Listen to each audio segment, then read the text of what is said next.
네, IT 방송을 사랑하는 하늘의 형제 여러분, 안녕하셨습니까? 네, 오늘은 함께 나눠볼 메시지는 마태복음, 우리가 흔히 알고 있는 팔복, 산상수훈의 밑에 붙어 있는 소금의 삶, 빛의 삶이 무엇인가를 한번 생각하게 됐습니다.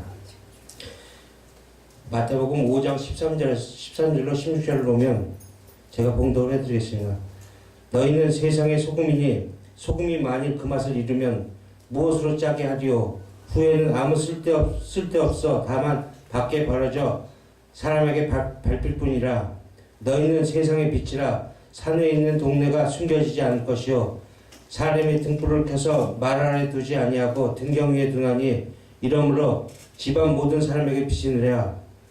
이같이 너희 빛이 사람 앞에 비치게 하여 그들로 너희 착한 행실을 보고 하늘에 계신 너희 아버지께 영광을 돌리게 하라. 아멘. 아멘. 대부분 이 구절을 보면 신자들이 경건한 삶에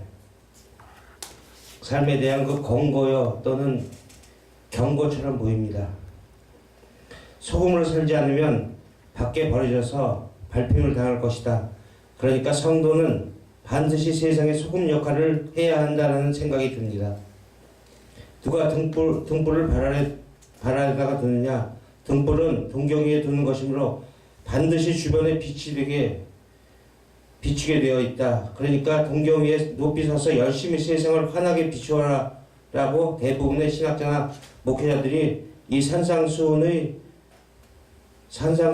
빛과 소금 이야기를 가지고 위에 서술한 것처럼 세상에 영향을 미쳐야 하는 성도의 본분의 측면에서 초점을 두고 거의 다 얘기들을 많이 합니다.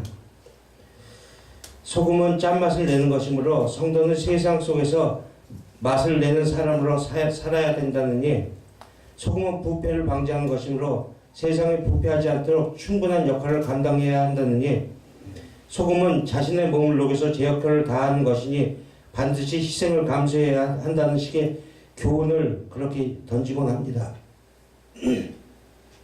아울러 빛은 온 세상의 어둠을 몰아내는 힘이 있는 것이니 그런 만큼 성도들은 어둠의 세상에 긍정적인 영향을 미쳐서 세상의 어두움을 몰아내는데 기여해야 한다고 대부분 얘기들을 하곤 합니다. 이 귀절이 이전에 팔복을 쑥 빼고 이 귀절만 보면 그렇게 해석이 되고 느껴질 수가 있어요. 그러나 이 귀절이 팔복 밑에 붙어 있다는 것을 성도 여러분들은 유의해서 보셔야 됩니다. 이 세상의 성도가 빛과 소금에 살게 되면 정말 긍정적으로 그렇게 세상이 봐줄까요? 이 땅에 믿는 성도들이 빛과 소금의 삶을 살게 되면 이 세상에 영향을 받아서 변화가 될 수 있다고 생각하십니까? 예수님께서는 성도는 의 때문에 세상으로부터 핍박을 받게 되어 있다고 말씀하십니다. 예수 그리스도의 의를 믿고 전하는 성도는 세상에 긍정적인 영향을 줄 수 있는 것이 아니라 오히려 세상으로부터 핍박을 받게 된다고 분명히 말씀하십니다. 이 말은 세상은 성도의 삶에 전혀 영향을 받지 않는다는 그런 말과 똑같습니다. 영향은커녕 핍박하고 그것을 옳게 받아들이지 않는다는 뜻입니다. 그런데 그것을 아시는 예수님께서 빛과 소금을 살아서 세상에 영향을 주라고 말씀하고 있는 것은 아닌 것 같습니다. 우리나라 기독교인이 모두 기독교인 전체가 다 모두 빛과 소금의 삶을 살아내면 이 대한민국 전체가 정말로 하나님께 영광을 돌리게 될까요? 세상은 성도가 의로운 삶, 다른 말로 빛과 소금의 삶을 살게 되면 미워하고 핍박을 하게 되어 있지 절대로 하나님께 돌아오지 않는다는 것이 성경이 내놓은 공식입니다. 세상은 절대 교회의 삶에 영향을 받지 않습니다. 그냥 교회만 변화되는 것입니다. 예수님은 빛처럼 살아라, 소금처럼 살아라 이렇게 말씀하고 계신 게 아니라 그냥 선포를 하고 계신 겁니다. 너희는 빛이다. 너희는 소금이다. 이렇게 어느 시점인가 완료가 되어 있는 것을 공표하고 선포하는 것이지 우리한테 그렇게 살라라고 교훈을 가르치시는 게 아니란 말입니다.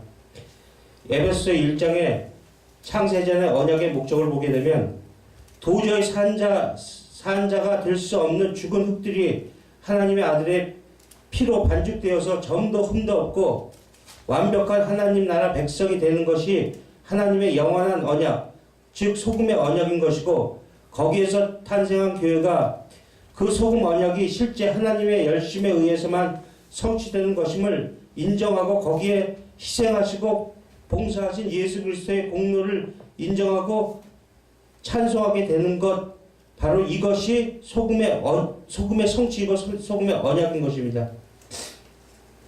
소금은 1000년, 2000년이 지나도 절대 그 맛을 잃을 수가 없고 그 맛이 유지된다는 것입니다. 그 말은 성도들아, 너희들은 1000년, 2000년이 걸리더라도 반드시 이 역사 속에서 자기 자신을 부인하는 삶을 살다 가야 된다는 것입니다.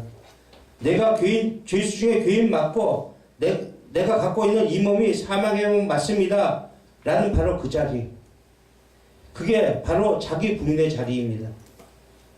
그 소금 언약의 성취에는 인간 측에서 어떤 선한 행동도 보탬이나 기여가 될 수 없다는 것이라고, 예수님의 의의를 높이는 곳으로 가야지 어떻게 하든지 이 세상에서 소금으로 살아서 세상의 부패를 막아내는 삶으로 살아야지로 가면 우리는 안 됩니다.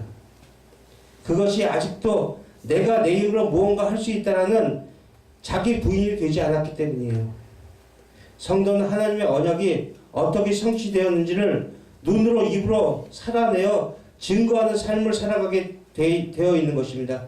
그것이 소금으로서의 성도의 삶입니다. 나는 이렇게 아무것도 할 수 없는 몸인데 영원히 변하지 않는 소금 언약에 의해서 내 구원은 절대로 실패될 수가 없다는 것이 바로 소금의 삶인 것입니다. 소금의 삶은 도덕과 윤리를 잘 지키는 것이 아니라 영원한 소금 언약을 홀로 성취해내신 예수님의 그 대제사장 되심을 증거하느라 세상으로부터 핍박받는 삶을 말하는 것이지, 그런 다른 어떤 나의 그런 자랑을 얘기하고 있는 게 아닙니다. 소금으로 오신 예수님이 세상에서 밟힌 것처럼 우리도 그것을 증거하는 삶을 살게 되면 우리도 세상으로부터 밟히게 되는 것입니다. 왜냐하면 그것은 인간의 자존심을 완전히 뭉개는 행동이거든요. 그래서 의로 인하여 핍박받은 자는 복이 있나니 바로 밑에 너는 소금이니까가 들어가 있는 것입니다. 그래서 성경은 문맥 안에서 앞뒤 문맥으로 이해하지 않으면 전부 도덕, 윤리, 행동, 감정 책밖에 되지는 않습니다. 우리는 예수라는 제물과 예수라는 제사장에 의해 살아난 자이지만 우리 자신 역시 제물의 삶과 제사장의 삶을 살게 되었습니다. 로마서 12장 1절을 보면, 그러므로 형제들아 내가 하나님의 모든 자비하심으로 너희를 권하노니 너희 몸을 하나님이 기뻐하시는 거룩한 산 제물로 드리라. 이는 너희가 드릴 영적 예배니라. 아멘.